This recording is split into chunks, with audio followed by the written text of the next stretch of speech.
It's Richard! It was as if I knew you were coming. You alright? Alright. Yeah, good. Yeah. Where should we park? Next to one of these lovely vehicles? Yeah. Next to that boat?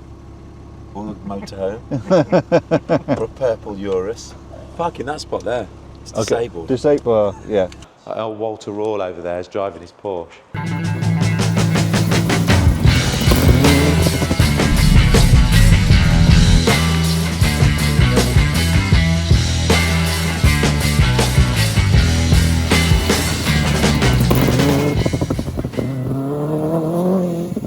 And it's live.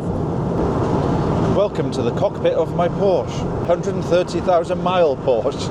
Poverty spec Porsche. It's a lovely September day in Warwickshire. Turning off to Leamington, going to see our good friend Richard Clews at Adrenaline Collective. So we just turned up at the Adrenaline Collective. This is a little bit of a different episode. We're going to go and see my friend's dealership. It's a little bit different to your average dealership because there's not just supercars here. We've got a bit of rally-ish stuff, and Richard's a good friend of mine who does a lot of rallying, and that's how I know him. So there's the link between the AutoMax channel and Richard's business. So we'll go in, we'll have a coffee, we'll have a walk around, and we'll chat some rubbish about cars. We've brought our high mileage Porsche today. That's something that we'll put on the channel at some point. But yeah, let's go and have a look around. If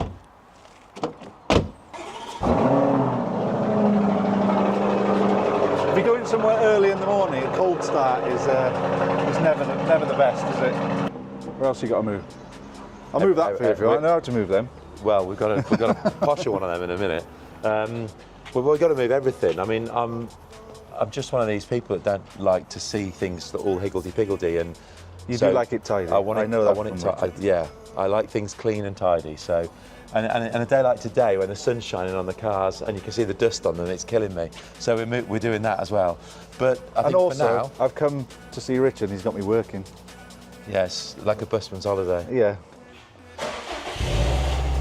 We know that noise. Very familiar.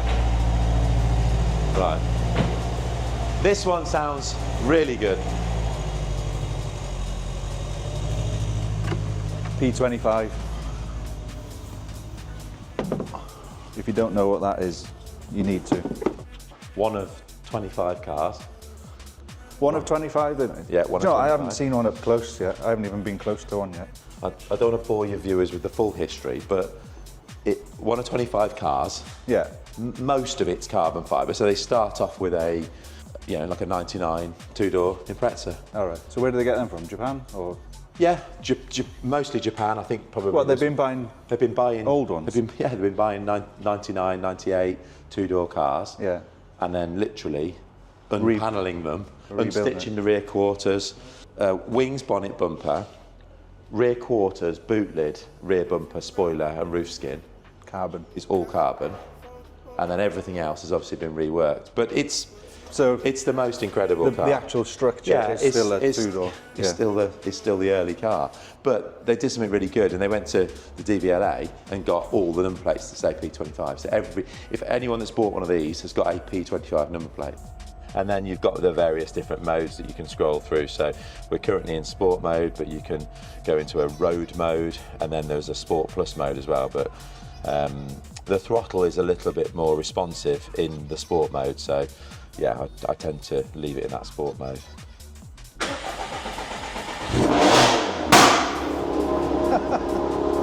Does it always do that? What is that? Just a lot of fuel going in there.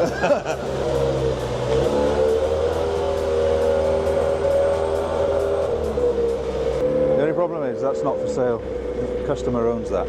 It's not like, I don't know, an Audi or something that is absolutely numbed out.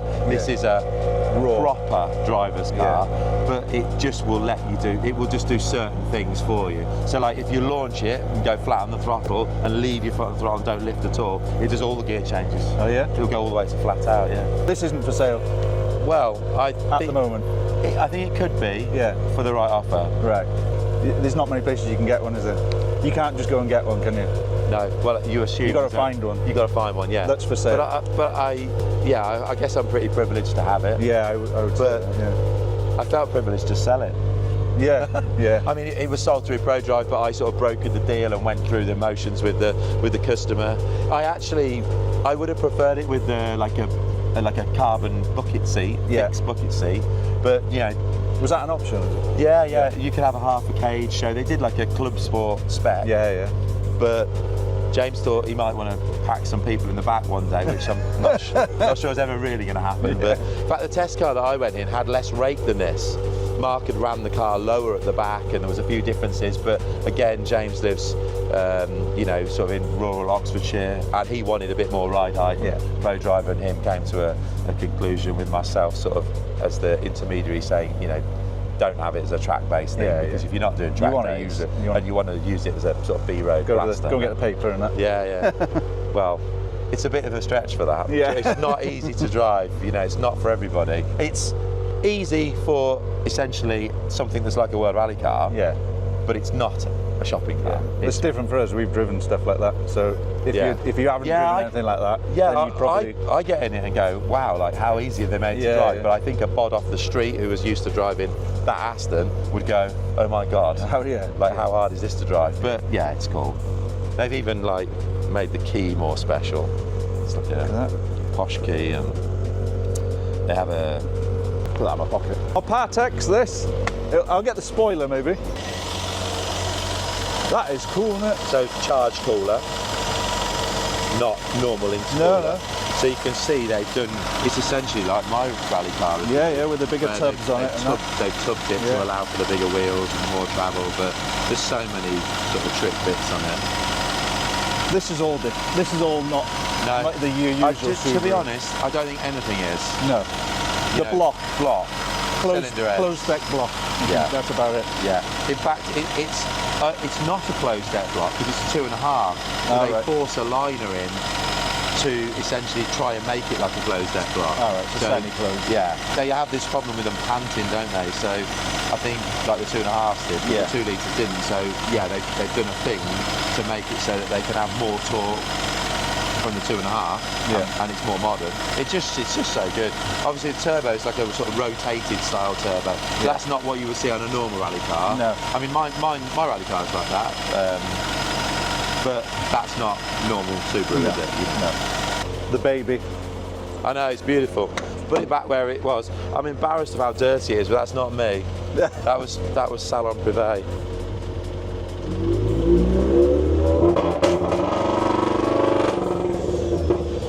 Basically anti-lag. Yeah, it is full anti-lag, yeah.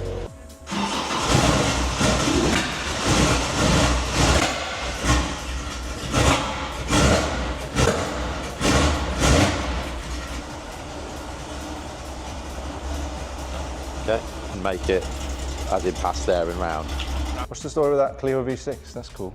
Don't see many of them. No, so Mark I, but on Mark II wheels. Okay. Mark I? So yeah, it's the earlier car. Yeah. That was the worst of the two though, wasn't it? It was, yeah. Yeah. I know you're not supposed to say that when you're selling it. It's probably quite still, yeah. But they reckon they said they'd ironed out everything on the Mark II that was wrong with the Mark I. Yeah. But I don't think if it's been this long on the road, then probably it's been ironed out anyway, isn't it? Yeah. And also it's a Renault, so they probably haven't fully fixed it even with the Mark II. No. So, I know you. I've known you for quite a while now, so you're into everything.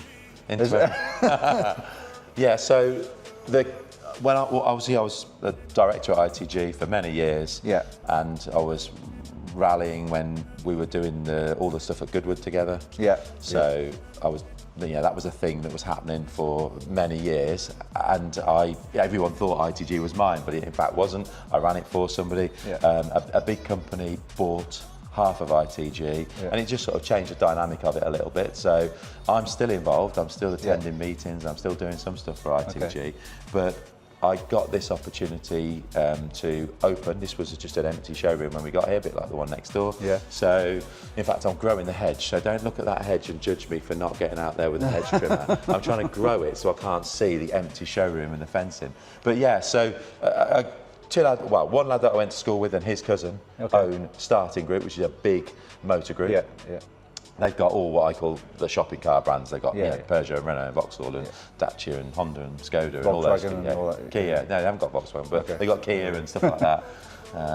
But they hadn't got anything to sell luxury cars or performance cars or sporty cars. But I wanted to change that a little bit and wanted to sell cars. You wanted to do this anyway? Yeah. A bit of as like a passion kind of. I mean, Ben and I had been speaking about it since we were kids at school, literally. We sat next to each other at school. Okay.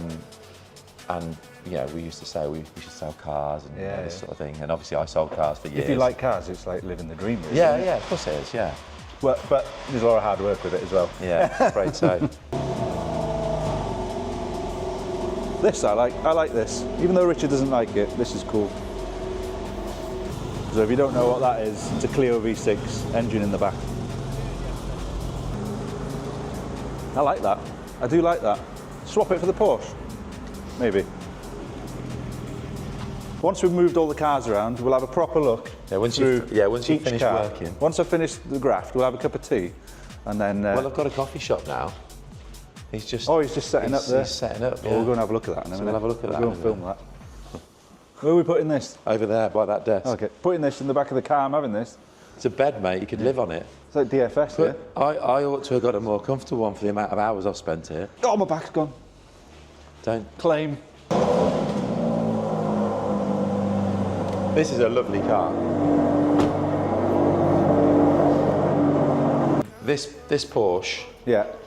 Is. They reckon this is one of the best of the Porsches, don't they? Yeah, The GT4. I'm a massive GT4 fan. I wanted one with a PDK gearbox, but once you've been in one of these, it's it's incredible.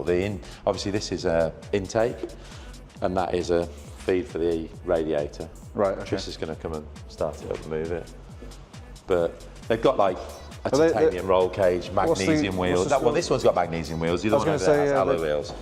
Magnesium wheels on it. The yellow car has just been sold to a friend of mine.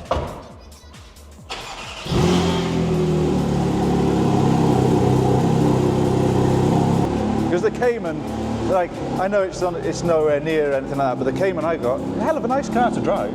It's such a nice balanced car. A friend of mine bought a 120-something thousand mile Cayman, and he's just literally just put seats and belts, V-box thing in it, and a few other bits and bobs, some suspension and stuff. And he's just been ploughing around the Nürburgring in it, stock engine and stuff. Just serviced it. Yeah, they're good cars. That's just turned 130,000 miles on the way down, and it's flipping. It's just a good bus, you know. Yeah. You'll start it every time. Yeah, it's a bit rattly and that, but 35 miles to the gallon. That. Really? Yeah. You don't get 35 out of the new one. No. So what's the crack with this? So 600 LT, but with more comfortable seats. If you're built like Tris, the driver there, you might fit in the sports bucket seat, but if you are built like me, you are not. But the Morgan's a bit of me. Can't see you going around in this with your scarf and goggles. It's a 340i, this is, basically. All right. The paddles are from a 340i, the indicators are from a 340i. It is literally a BMW 340i, however, so it's a fast car, this is, but it looks like a Morgan. That's mad. It is. Because they've stopped making the Aero 8 now, haven't they? I take it this takes over. Bit of you, this is, Sean. You can move this one. Yeah, I'll move this one, yeah. Go on. Get yourself in there. Careful as you get in, sir. Oh, thank you. Oh, tally-ho, chaps. That wasn't me. Yeah. Okay. Ignition. You have to do anything. I've decided it's not for me after all. Oh, hang on. Yeah. There is a key. There you go. I did think he'd put the key in. I thought it was keyless. Watch my plant. I'll see you next week. I'm just going to go around the south of France. Is this an MPI? MPI Mini? One of the last ones? Yeah. It wasn't multi, it was twin point. Okay. It's only got 2 injectors basically. Oh, right, yeah. So, yeah, it's Ben, who now, who started Adrenaline Collective. Yeah. Well, Ben and I started Adrenaline Collective with Tim, his cousin. Their family business is Starting Group, and they had Starting Rover. So yeah, this was a Rover that I bought in March 1999 from Ben, our starting rover. You bought it? I bought it brand new, yeah, for my wife in 1999. So Dominique drove it for 30-something thousand miles, and it hasn't really been driven since. What? So then they bought it back off They you? bought it back off me just a few years ago, just to have us a little bit of a. I don't think they got any sort of cars that they'd had from the history of their company. Okay. And because I'd still got it, I'd kept it like 20 years. It's March 1999 I got it. So I was rallying a Mini. That's when you started rallying? I started rallying. Your EWRC, yeah. You were rallying basically one of these? Exactly like this, yeah. Yeah, exactly like this, which a company called Coventry Automotive. Coventry Automotive used to build for me. Trevor Godwin, if anyone remembers him. He did the Rally GB in a Mini, if you remember. Anyway, it looked like this, and the guys from Starting did me like a super duper price on this, and I was supposed to sort of take it away and sell it. And I got it home and my wife was like, it looks amazing, can we just keep it? So yeah, we kept it then for the next 20 years. Yeah, it's gone full circle. So it's back in a Starting Group family business. That's another thing, isn't it? Weren't you Subaru? Didn't you work for Subaru UK? Yeah. I was the main dealer. Although this is a chap import. This was the best of them. So, in my opinion, the spec C wide track. A wide track spec C, particularly a Hawkeye one because with the roof vent. Roof vent, yeah. Expensive they are now, you know. Yeah. Roof vent. And DCCD? Yeah. Yeah, DCCD, roof vent. It's pretty much a standard car.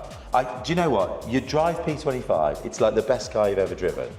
It's amazing, but you could kind of create something that was 75% as good with that. Yeah. That's an idea. Yeah, I know. I've been thinking about it for ages. Right, so we want what we're going next, boss? We want that GT4 RS. The yellow GT4 RS. In that chance to drive one. Okay. Not out on the open road, but into the showroom. What if I do Ferris Bueller through the window?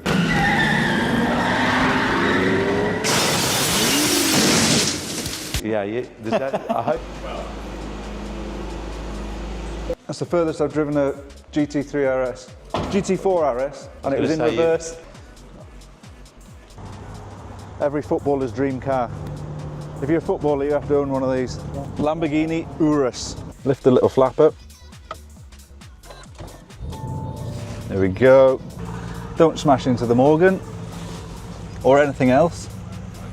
What did I do again? Oh, yeah, that one. It's quite funny coming into work and going, watch out for that Porsche. Just park next to that Lamborghini. Oh, just pick that plant up that's next to that Aston Martin. Day in the life of a supercar dealership. Someone's done a burnout here. Richard, I've finished work for the day at Richard's Adrenaline Collective. Now we're going to go and get some lunch. We're going for lunch in quite a cool place, so we'll see you there. We are at the famous Caffeine Machine and we have come for some food. I feel a bit embarrassed now because I've got one of the rattiest cars here. So we've come to the famous Caffeine Machine and we're going to have some lunch. Famous wall. It's just changed actually. From, it was Michelin. Yeah. My friend paints that. Oh yeah? Yeah. Because your friend was in that garage there, wasn't he? Yes, a String Theory garage where it says praise the lowered, honour the uplifted. That was Ben at String Theory's place and he's now down the road. So like, oh wow, Subaru. He says, as you can see, a Pura Sangway to the right of him. Cool colour. That is a really cool colour. You need one of them in the collection. Yeah, that'd be cool. Yeah, looks like he's using it as well by the look of the fins on the intercooler. Yeah, it does look cool. It's got a bit of that RX, that Mazda CX-7 about it as well. Yeah, it has, yeah.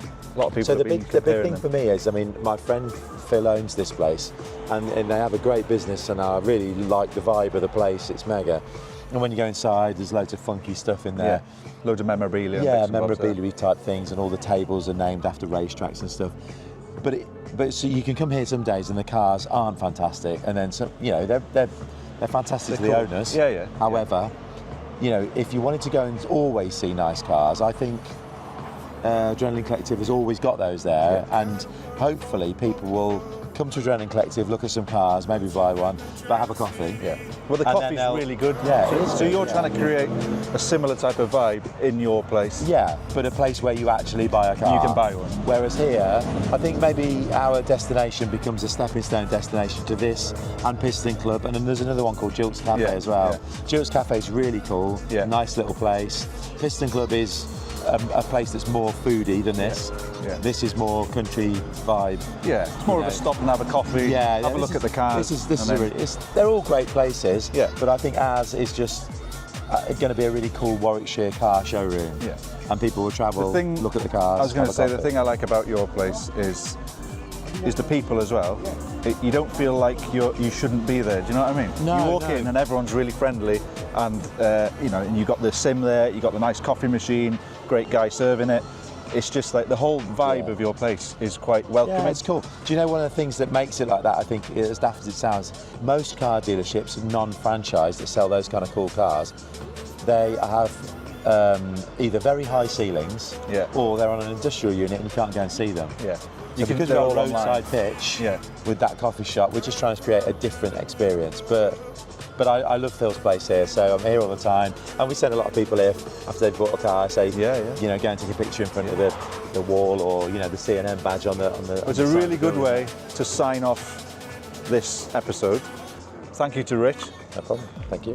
It was really good, and I think we'll share it out everywhere. Hopefully everyone can see it, and maybe buy a car. Yeah. If someone buys a car off it, it's been worth it, isn't it? Yeah, you get commission for that, Sean. Yeah.